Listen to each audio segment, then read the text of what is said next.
और एक बड़ी खबर, इलेक्ट्रिक गाड़ियां बनाने वाली कंपनी टेस्ला के मालिक एलन मस्क प्रधानमंत्री नरेंद्र मोदी से मुलाकात करने के लिए इस महीने के आखिर तक भारत आने की योजना बना चुके हैं। प्राइम मिनिस्टर मोदी बहुत सक्सेसफुल दिखाई देते हैं कि वो जिस तरह से लोगों को अट्रैक्ट करते हैं, $3 बिलियन की इन्वेस्टमेंट लेकर आ रहे हैं।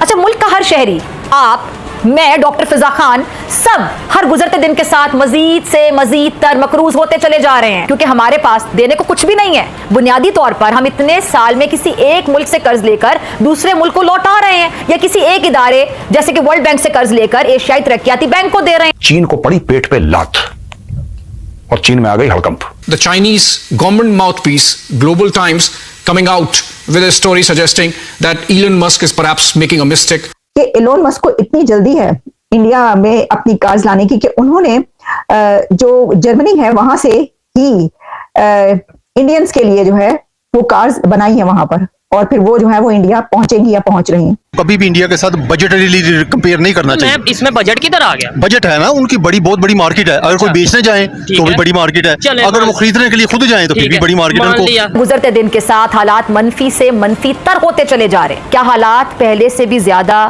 खुदा ना खास्ता संगीन होने जा रहे हैं? कहा जा रहा है कि अमेरिका, इंडिया और China, they are going to be 3 global leaders in electric vehicle production, और शायद इंडिया जो है वो चाइना को भी एक्सीड कर जाए, आगे निकल जाए इसकी प्रोडक्शन। अब भारत में इस तरह की ये कोई पहली बात नहीं है। इससे पहले भी कई लोग और कई इंटरनेशनल कंपनीज जो है वो भारत में आते हैं और अपने जो भी उनकी प्रोडक्ट है उसके लिए वहां पर फैक्ट्रीज लगाते हैं, ऑफिसेज खोलते हैं, जिसमें कि हमें प्राइम मिनिस्टर मोदी बहुत सक्सेसफुल दिखाई देते हैं। यानी डिफरेंट कंट्रीज की जो मल्टीनेशनल कंपनीज है उन्हें भारत में अट्रैक्ट करने में, उन्हें भारत में लाने में, और उन्हें ये यकीन दिलाने में कि उनका सामान, उनका ऑफिस, उनका जितनी कंपनी है, उनका पैसा, हर चीज सिक्योर है। भारत में किसी को ये डर नहीं होता कि पैसा लगाया तो डूब जाएगा, या अगर उनके स्टाफ वहां गया तो मार दिया जाएगा, जो कि पाकिस्तान में हमने देखा है कि इस किस्म की प्रॉब्लम्स रही है और पाकिस्तान इस तरह की प्रॉब्लम्स के ऊपर काम भी नहीं कर पा रहा।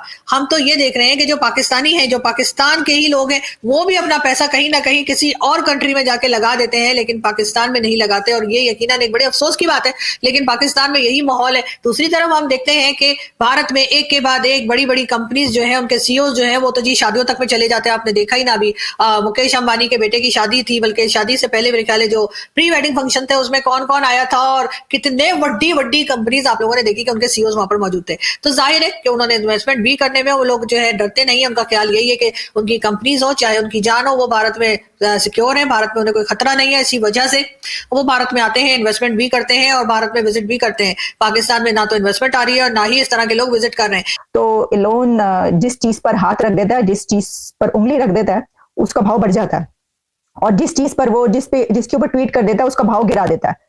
और बल्कि समटाइम्स तो एलोन अपने ट्विटर पर आकर पूछते हैं लोगों से कि क्या बिटकॉइन को कीमत बढ़वानी है, किसकी कीमत बढ़वानी है। लोग कह देते हैं जब तो वो बिटकॉइन के ऊपर कोई ना कोई ट्वीट कर देते हैं, अगर उसकी कीमत बढ़ानी हो तो वैसी ट्वीट होगी, और अगर उसकी कीमत गिरानी हो तो वैसी ट्वीट होगी। इसी तरीके से और भी बहुत सारी चीजों की, ऑयल तक की, तेल तक पे जो उन्होंने ऐसी ट्वीट्स की हुई है जिसके बाद उसके भी भाव कम और ज्यादा हुए। लेकिन हम इस वक्त बात करें कि एलोन मस्क जो है वो अभी कुछ दिन पहले ही भारत से होकर गए हैं, इंडिया का विजिट करके अभी कुछ दिन पहले एलोन मस्क गए। और इससे पहले भी Indian prime minister Narendra Modi हैं, उनसे उनकी मुलाकात तो जब नरेंद्र मोदी अमेरिका आए थे, यहाँ पर उनका विजिट हुआ था, तो उस वक्त भी उनकी एलोन मस्क से मुलाकात हुई थी।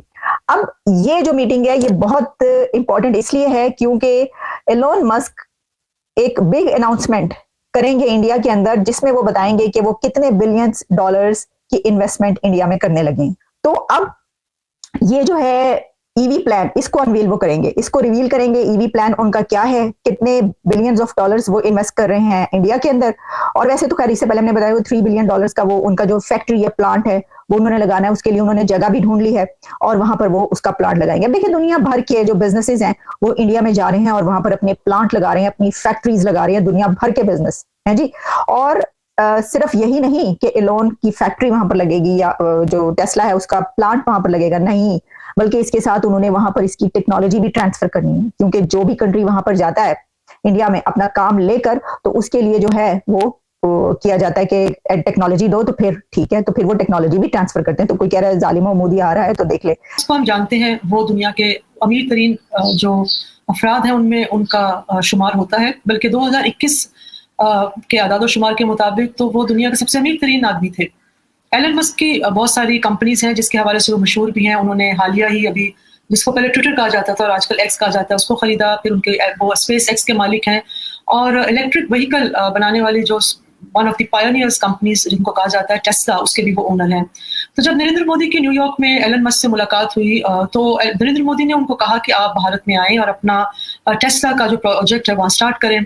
बहरहाल उस वक्त जो बात हुई उससे ये बात सामने आई कि कुछ रिजर्वेशन थी टेस्ला की भारत में आने की, जो वजह थी कि वो नहीं वहाँ आ रहे थे, कुछ रिजर्वेशन थी उनकी, जिसमें से सबसे बड़ी रिजर्वेशन ऑब्वियसली थी कि भाई वहाँ का जो इम्पोर्ट टैक्स है वो 100% था इंडिया में, और वो कह रहे थे कि जी ये फिजिबल नहीं है कि इसकी वजह से हम जो है वो आकर वहाँ बिजनेस नहीं कर सकते।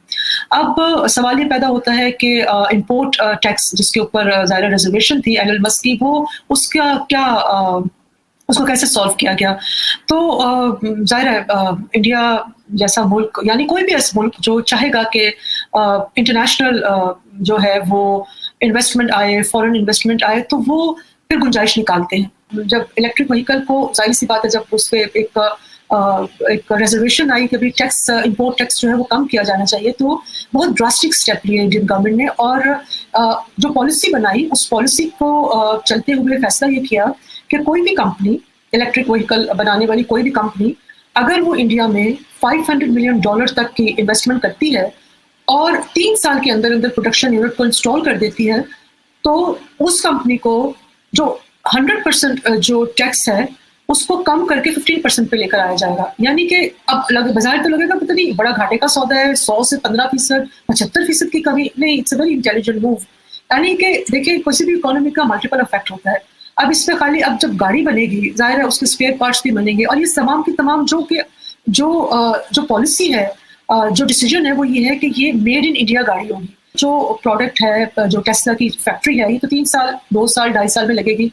उस दौरान क्या भारत के सरकार और टेस्ला के दरमियान कोई बिजनेस वेंचर होगा? बिल्कुल होगा।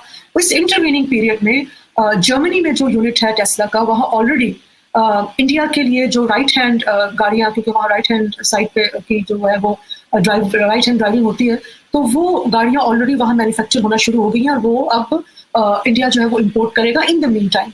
लेकिन उसके बाद ये इम्पोर्ट ऑब्वियसली फिर बंद हो जाएगी और सारी मैन्युफैक्चरिंग जो है वो, अच्छा अब इसका फ़ायदा क्या है? देखें, मेड इन इंडिया बैटरी है, मेड इन इंडिया सारी गाड़ी का पूरी असेंबली है, और असेंबली भी, प्रोडक्शन भी, सारा कुछ है। तो गाड़ी की जो मैन्युफैक्चरिंग कॉस्ट